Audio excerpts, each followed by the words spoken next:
Bonjour à tous et bienvenue sur ma chaîne. Ça fait un bail que je suis pas venue ici. J'espère vraiment que vous allez bien. On se retrouve aujourd'hui pour une vidéo non pas podcast couture mais réponse à vos questions en lien avec le CAP couture que j'ai passé en juin. Donc ce sera une vidéo qui sera en deux parties. La première étant aujourd'hui où je réponds à vos questions et la deuxième où je vous présenterai en détail le contenu des épreuves du CAP. Et où je vous présenterai également ce que j'ai réalisé lors de cet examen. Voilà. Mais j'attends pour ça que l'académie reprenne du service pour pouvoir récupérer mes ouvrages. Voilà. Alors, j'avais mis un petit encart en story pour que vous puissiez poser vos questions si vous en aviez. Donc j'ai une dizaine de questions et bien sûr si vous en avez d'autres ou si je n'ai pas bien répondu à vos questions, n'hésitez pas à me laisser un petit commentaire, je prendrai grand plaisir à y répondre. Et voilà.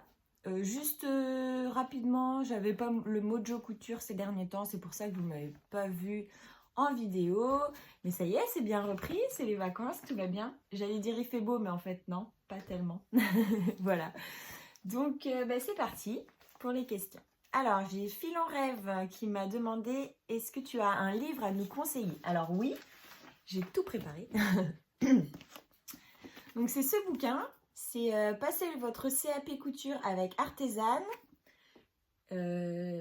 Christine Charles, Rêve à soi. C'est aux éditions Erol. C'est un livre que j'ai moi acheté à la Maison de la Presse. Et du coup, il coûte 36 €. Mais bien sûr, vous pouvez l'acheter sur Internet et également sur le site artesane.com. Voilà. Et donc, à l'intérieur, vous avez... Donc, c'est super bien pensé. C'est c'est un programme de révision, en fait, qui va de septembre à mai, sachant que l'examen est en juin.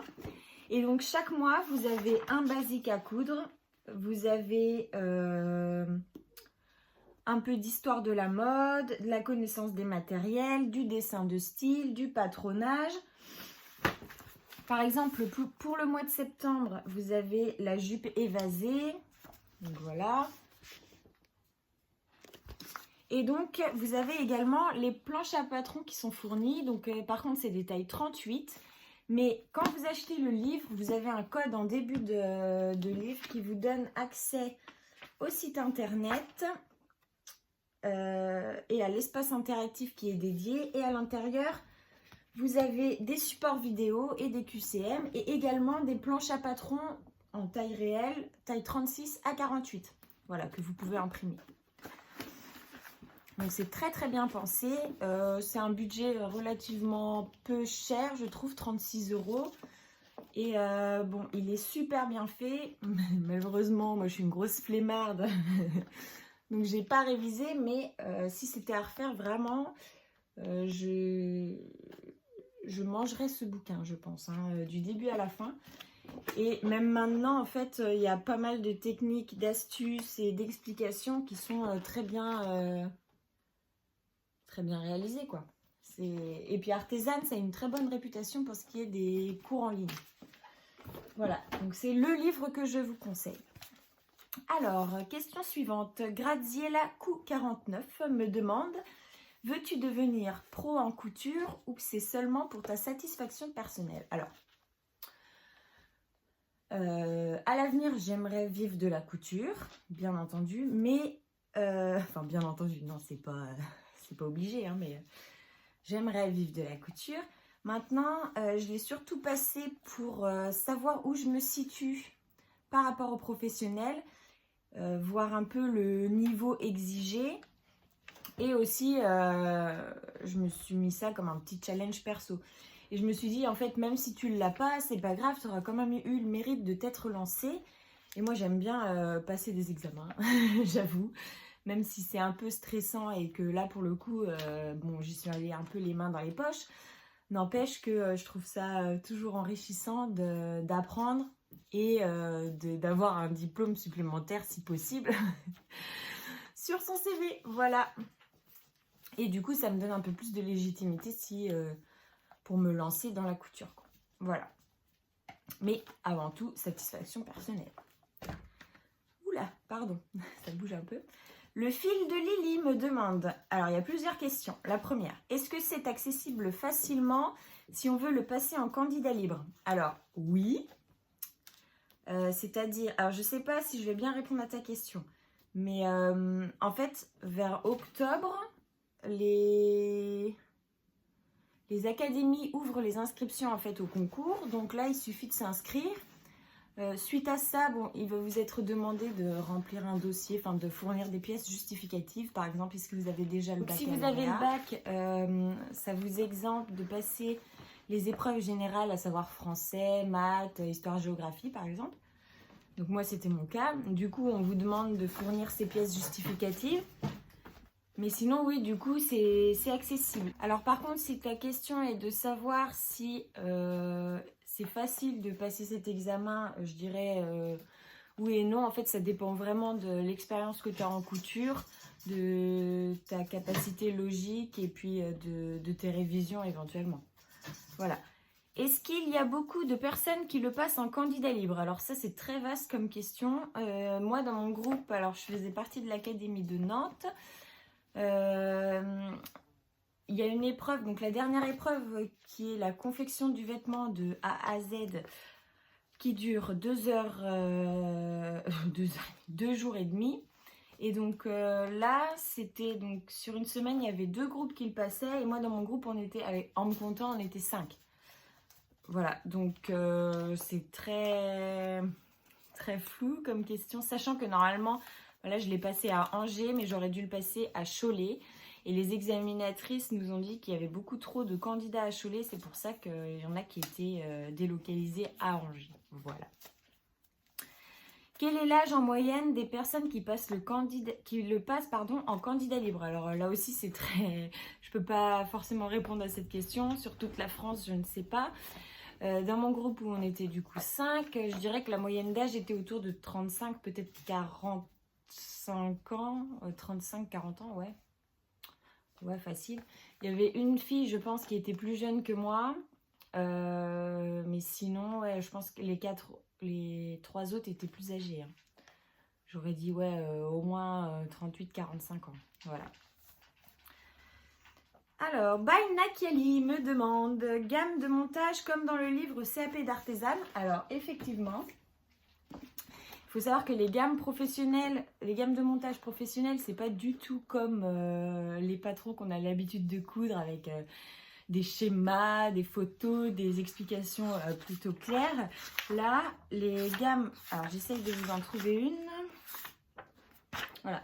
Là, en professionnel, c'est des gammes de montage, vous voyez, comme ceci. C'est-à-dire qu'on a une explication, enfin le numéro de l'étape, une explication très succincte et surtout un schéma. Voilà. Par exemple, ici, je ne veux pas vous dire de bêtises, mais c'est le plus connu. C'est-à-dire coudre à 1 cm, endroit contre endroit. Voilà. C'est très succinct. Et éventuellement, vous avez des indications supplémentaires dans la dernière colonne. C'est pour ça que vraiment, si vous avez l'opportunité de réviser les schémas ici, c'est très important, parce que sinon, vous allez galérer un peu comme moi. J'ai essayé de faire preuve de logique par rapport à la pièce qui était demandée. Mais honnêtement, des fois, je me suis un peu creusée pour savoir ce que c'était. Ensuite, la piqueuse plate, facile à maîtriser. Alors, c'est un bonheur de coudre à la piqueuse plate, vraiment. La seule appréhension que j'avais avant de commencer l'épreuve, c'était j'avais peur que ça s'entraîne trop vite. Enfin, que ça couse trop vite et que je puisse pas jauger en fait. Sauf que c'est comme notre machine, vous avez le pied, bon il est beaucoup plus large, mais il suffit de doser et puis finalement ça se passe très très bien. Ça coud très très bien. Si vous avez des coutures droites et un coup que vous avez un petit peu pris la main, vous pouvez y aller, ça va très vite, c'est super. Par contre, il faut savoir, pour cet examen, il faut savoir enfiler l'aiguille. Oui, il faut savoir changer l'aiguille éventuellement. Moi, j'en ai cassé une. Il faut savoir faire une canette. Et bien sûr, il faut savoir passer le fil de canette et le fil de bobine. Très important. Donc moi, comme j'ai pas révisé, et qu'en fait, donc la veille, non, le vendredi, oui, alors attendez, l'examen de 2 jours et demi, il a commencé le lundi, et le vendredi, on avait une épreuve. C'était ça. Enfin bref, il y a eu l'opportunité pour nous de tester la piqueuse plate après les épreuves. Alors moi au début j'avais dit oui, mais en fait après l'épreuve j'étais KO de chez KO, et comme j'avais plus d'1 heure de route, j'avais qu'une envie, c'était de rentrer chez moi et dormir. Du coup j'ai pas testé, j'y suis allée en mode vraiment main dans les poches. Et du coup, qu'est-ce que je disais? Ah oui, et du coup pour savoir comment enfiler la bobine, faire une canette, etc., j'ai regardé vite fait la veille une vidéo sur YouTube, merci YouTube, qui expliquait en fait comment passer le fil dans la piqueuse plate.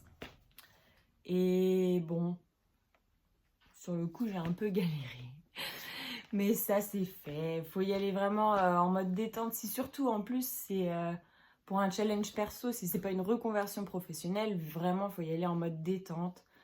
Genre comme un club couture, mais avec un peu plus de pression, bien sûr. Mais voilà, faut y aller vraiment. Alors, ensuite, question suivante. Les examinateurs se déplacent dans la salle et regardent ta progression au fur et à mesure. Alors, donc nous, il y avait 2 examinatrices qui étaient vraiment adorables. Donc, cette épreuve de confection de vêtements, je ne vous parle pas des autres épreuves pour l'instant, j'en parlerai dans la 2e vidéo. Donc vous devez poser les pièces sur votre tissu après les avoir découpées, et du coup une fois que vous avez posé toutes les pièces et mis les épingles, là vous appelez les examinatrices qui là viennent contrôler que vous avez bien placé vos pièces, surtout par rapport au droit fil, et elles sont avec leurs règles en train de vérifier que le droit fil est bien respecté. Il n'y a qu'à ce moment-là qu'elles se déplacent réellement pour voir ce qu'on fait. Ensuite, bien sûr, elles sont pas très loin. Elles jettent un coup d'œil pour voir ce que vous faites, pour ensuite pouvoir vous noter, quoi. Mais vraiment, il n'y a qu'à cette étape-là où elles contrôlent ce qu'on fait. Et bien sûr, si vous avez des questions ou si vraiment vous galérez, vous pouvez leur poser la question. Si elles peuvent vous répondre, bon, bah, elles vous répondent. Moi, par exemple, je galérais justement pour le passage du fil dans la piqueuse plate. Bon, bah là, j'ai demandé de l'aide. Hein. J'allais pas attendre 3 heures de trouver la solution. Et également pour le changement de l'aiguille, bah, j'avais regardé une vidéo, mais j'ai préféré demander. Voilà. Alors, ensuite, Couture by Lisby me demande le coût de ta formation. Alors, je sais pas si je vais répondre à ta question, mais si tu parles de formation, de préparation avant l'examen, donc j'en ai pas fait, du coup je te dirais 0, ou 36 €, mais bon, comme je ne l'ai pas investi ce livre, je dirais 0. Voilà. Après, passer l'examen, en soi, ça coûte rien. Voilà, c'est gratuit. Il y a juste vos frais de déplacement, vos frais de repas, puisqu'il faut prévoir votre repas. Votre matériel, si vraiment vous avez du matériel à racheter ou que... Mais vraiment, non, il n'y a pas... Enfin, le coût de formation, je dirais 0. Ensuite, avec qui as-tu fait la préparation? Bon, voilà, je ne l'ai pas fait, mais si c'était à refaire, je referais avec ça, artisane. Peux-tu nous dire combien de temps as-tu préparé ton CAP? Question suivante. Et ton organisation pour apprendre? Voilà, c'est pareil, je suis pas du tout organisée, d'où... à la base, quand j'ai acheté le livre, je disais ouais, tous les mois, je ferais bien, machin. Laisse tomber. La vie et tout faisant, voilà, j'ai pas... Puis moi, j'ai toujours été un peu comme ça, hein, pour tous les examens, bac, diplôme d'aide-soignante et tout, c'était un peu à l'arrache. Et bon, j'ai de la chance, on va dire. Ensuite, dernière question. Eh ben, du coup, l'Emalise de Vanessa, pardon, qui me demande avec quels outils de formation en ligne, cours de prépa classique, etc. t'es-tu préparée au CAP? Bon, ben là, pareil, question suivante. Comme je vous l'ai dit, j'y suis allée les mains dans les poches. Alors d'ailleurs, je l'ai lu, hein, mon CAP. Je vous expliquerai pour la prochaine vidéo les notes que j'ai obtenues, etc. Également, je viendrai en détail vous expliquer les épreuves. Voilà. En espérant que l'académie puisse me donner mes ouvrages. Voilà. Donc j'en ai terminé pour cette vidéo. Je remercie les filles qui ont participé à l'élaboration de cette vidéo en posant des questions. Merci beaucoup. Je vous embrasse les filles. Je vous souhaite à tous de bonnes vacances si vous avez la chance d'être en vacances, mais surtout une bonne semaine. Et je vous fais plein de gros bisous et on se retrouve bientôt pour la suite de cette vidéo.